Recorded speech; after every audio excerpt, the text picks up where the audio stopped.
नमस्कार दोस्तों। इस वीडियो में हम आपको धनतेरस से जुड़ी हर कथा, परंपरा, पूजा विधि और महत्व को विस्तार से सुनाएंगे। आप आराम से बैठिए और दीपक की लौ की तरह मन को शांत कर लीजिए और धनतेरस की दिव्य कथा में डूब जाइए। धनतेरस का अर्थ है धन प्लस तेरस।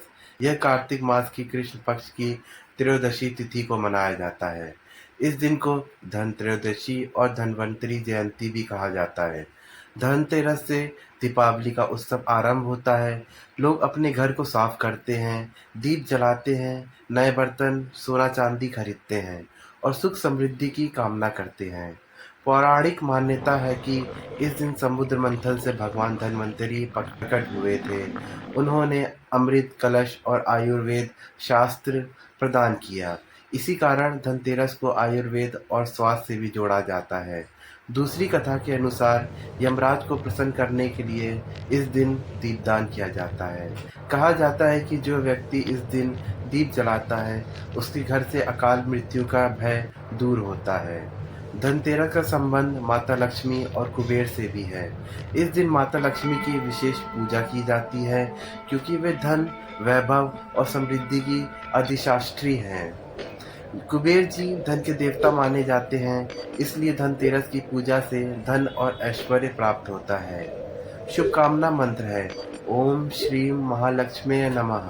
धीरे शांत स्वर से दोहराएं आप लोग। तो आइए इस यात्रा की शुरुआत करते हैं।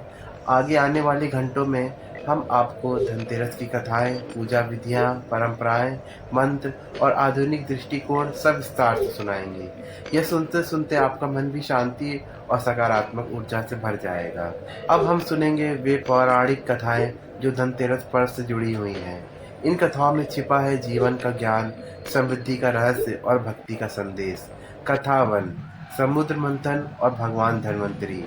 पुराणों के अनुसार बहुत समय पहले देवताओं और असुरों के बीच एक महान समुद्र मंथन हुआ था।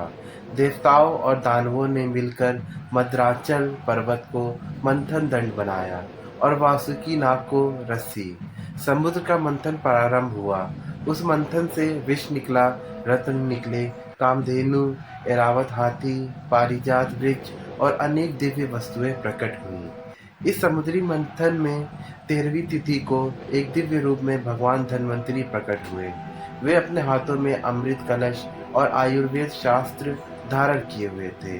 धन्वंतरी देव ही आयुर्वेद के जनक माने जाते हैं, इसलिए धनतेरस का दिन धन्वंतरी जयंती के रूप में भी मनाया जाता है। इस दिन लोग आयुर्वेद और स्वास्थ्य से जुड़ी वस्तुओं की पूजा करते हैं और स्वास्थ्य की कामना करते हैं। कथा 2, दीपदान और यमराज। दूसरी प्रसिद्ध कथा है दीपदान की। एक समय की बात है, एक राजा के पुत्र की शादी तय हुई, लेकिन ज्योतिषियों ने कहा कि विवाह के चौथे दिन ही उसकी मृत्यु हो जाएगी। राजा दुखी हुआ।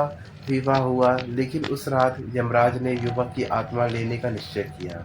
उसकी पत्नी बड़ी बुद्धिमान थी। उसने घर के चारों ओर दीपक जलाए, दरवाजे पे सोना चांदी के आभूषण और बहुत सारा धन सजाया। वह स्वयं भी द्वार पर बैठकर भगवान की कथाएं सुनती रही। जब यमराज वहां पहुंचे तो दीपों की रोशनी और धन की आभा देखकर उनकी आंखें चौंधिया गईं। वे भीतर नहीं जा सके। युवक की पत्नी रात भर भगवान का नाम लेती रही और सुबह होने पर यमराज वहां से लौट गए। उस युवक की आयु बढ़ गई।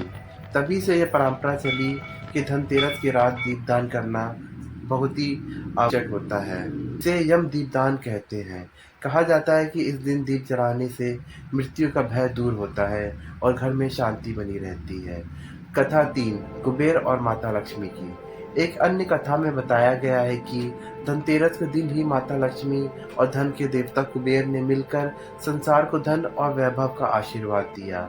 कुबेर जी जो धन के अधिपति हैं, लक्ष्मी जी के साथ पूजित होने पर व्यक्ति के घर में अपार धन, वैभव और समृद्धि प्रदान करते हैं। इसलिए धनतेरस की पूजा में माता लक्ष्मी और कुबेर दोनों का आह्वान किया जाता है। कहा जाता है कि जो व्यक्ति इस दिन लक्ष्मी कुबेर की पूजा करते हैं, उसके घर में कभी धन की कमी नहीं होती है। इन पौराणिक कथाओं में हमें यही संदेश मिलता है कि धनतेरस केवल धन कमाने का पर्व नहीं है, बल्कि स्वास्थ्य, दीर्घायु, सुरक्षा और समृद्धि का पर्व है। दीपक जलाने का उद्देश्य अंधकार मिटाना है और लक्ष्मी कुबेर की पूजा का अर्थ है मन में संतोष और जीवन में प्रगति। जानेंगे धनतेरस की पूजा विधि। कदम दर कदम विस्तार से इस विधि को सुनते सुनते आपके मन में भी भक्ति जागृत होगी और आप स्वयं महसूस करेंगे कि घर में दिव्यता का वातावरण फैल गया है। घर की तैयारी और शुद्धि। धनतेरस से पहले घर की पूरी साफ सफाई की जाती है।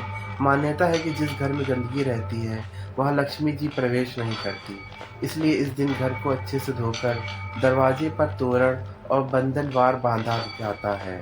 फूलों से सजावट होती है और आंगन में रंगोली बनाई जाती है। रंगोली का अर्थ है रंगों से सकारात्मक ऊर्जा का आवाहन करना।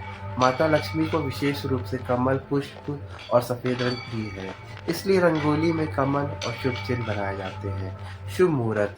धनतेरस की पूजा संध्या काल में करना सर्वोत्तम माना गया है, यानी सूर्यास्त के बाद जब अंधेरा फैलना शुरू हो तब दीप जलाकर पूजा करनी चाहिए। शास्त्र के अनुसार प्रदोष काल का समय सबसे उत्तम होता है। यही समय माता लक्ष्मी के स्वागत का समय है। पूजन सामग्री। धनतेरस पूजा के लिए जिन वस्तुओं की आवश्यकता होती है वे हैं माँ लक्ष्मी और भगवान कुबेर की मूर्ति या चित्र, भगवान धन्वंतरी का चित्र, पीतल या तांबे का कलश, स्वच्छ जल, रोली, हल्दी, चावल, अक्षत, पंचमेवा, मिठाई, फल, गंगा जल, तेल या घी के दीपक, फूल विशेषकर कमल और गेंदा, धूप बत्ती और अगरबत्ती, स्वर्ण, रजत या तांबे के सिक्के, लाल वस्त्र और कपड़ा। ये सारी सामग्री घर के पूर्व या उत्तर दिशा में स्वच्छ स्थान पर रखी जाती है। कलश स्थापना। सबसे पहले एक स्वच्छ चौकी को लाल कपड़े से ढककर उस पर कलश स्थापित किया जाता है। कलश में जल, गंगा जल, चावल और एक सिक्का डाला जाता है। उसके ऊपर आम या अशोक के 5 पत्ते रखे जाते हैं। कलश के ऊपर नारियल रखकर उस पर रोली और चावल से तिलक किया जाता है। कलश का अर्थ है समृद्धि और शुभ ऊर्जा का आवाहन। दीप प्रज्वलन। अब दीपक जलाए जाते हैं। धनतेरस पे दीप जलाने का विशेष महत्व है। एक दीप माता लक्ष्मी के लिए, एक भगवान कुबेर के लिए और एक दीप यमराज के लिए जलाया जाता है। यह दीपदान विशेष रूप से घर के बाहर जलाना चाहिए। कहा जाता है कि यह दीप मृत्यु के भय को दूर करता है और परिवार की रक्षा करता है। का आवाहन। अब पूजा आरंभ करने से पहले देवताओं का आह्वान किया जाता है। नम्र स्वर में बोले, ओम गणाना त्वा गणपति हवामहे। हे गणेश जी, आप प्रथम पूज्य हैं, आइए और इस पूजा को सफल बनाइए। फिर बोले, ओम श्रीम महालक्ष्मी नमः। हे लक्ष्मी माता, आप धन, ऐश्वर्य और वैभव की देवी हैं, कृपया हमारे घर में प्रवेश कीजिए। इसके बाद भगवान कुबेर और भगवान धन्वंतरी का आवाहन करें। ओम कुबेराय नमः, ओम धन्वंतराय नमः। लक्ष्मी पूजा। अब माता लक्ष्मी को स्नान कराएं। मूर्ति या चित्र पर जल, दूध और पंचामृत से अभिषेक करें। फिर स्वच्छ कपड़े से पोंछकर लाल वस्त्र अर्पित करें। अब रोली और अक्षत से तिलक लगाएं, फूल चढ़ाएं, दीप और धूप अर्पित करें। फिर नैवेद्य और मिठाई अर्पित करें। धीरे स्वर में बोले, ओम श्री महालक्ष्मी नमः। ओम महालक्ष्मी च विद्महे विष्णु पत्नी च धीमहि तन्नो लक्ष्मी प्रचोदयात्। इसके बाद लक्ष्मी जी की आरती करें। ओम जय लक्ष्मी माता। पूर्ति आरती गाई जा सकती है या कम से कम एक पद गुनगुनाया जाए। अब भगवान कुबेर की पूजा करें। कुबेर जी धन के देवता हैं। वे उत्तर दिशा के अधिपति माने जाते हैं। मंत्र। ओम यक्षाय कुबेराय वैष्णवाय धन धान्यधिपत्ये धन धान्य समृद्धम में देही दापय स्वाहा। फूल और धूप अर्पित करें। फिर कुबेर जी को चावल और सिक्के चढ़ाएं। इससे घर में धन की वृद्धि होगी। धन्वंतरी पूजा। धनतेरस का एक नाम है धन्वंतरी जयंती, इसलिए भगवान धन्वंतरी की पूजा भी आवश्यक है। मंत्र। ओम नमो भगवते वासुदेवाय धन्वंतरे अमृतकल सहस्ताय सर्व भय विनाशाय सर्व रोग निवारणाय त्रिलोक पथाय त्रिलोकनाथाय श्री महाविष्णवे नमः। धन्वंतरी देव की आराधना से स्वास्थ्य, आयु और बल की प्राप्ति होती है।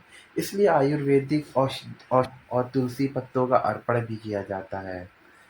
में सब देवताओं से प्रार्थना कीजिए कि वे आपके घर में सदैव विराजमान रहें। आरती और प्रसाद बांटकर पूजा का समापन करें। विशेष ध्यान। धनतेरस की रात दरवाजे पर दीप अवश्य जलाएं, क्योंकि दीप का प्रकाश ही अंधकार और नकारात्मक ऊर्जा और दुर्भाग्य को दूर करता है। दीपक का संदेश है, अस्तो मा सद्गमय, तमसो मा ज्योतिर्गमय। अंधकार से प्रकाश की ओर चलो।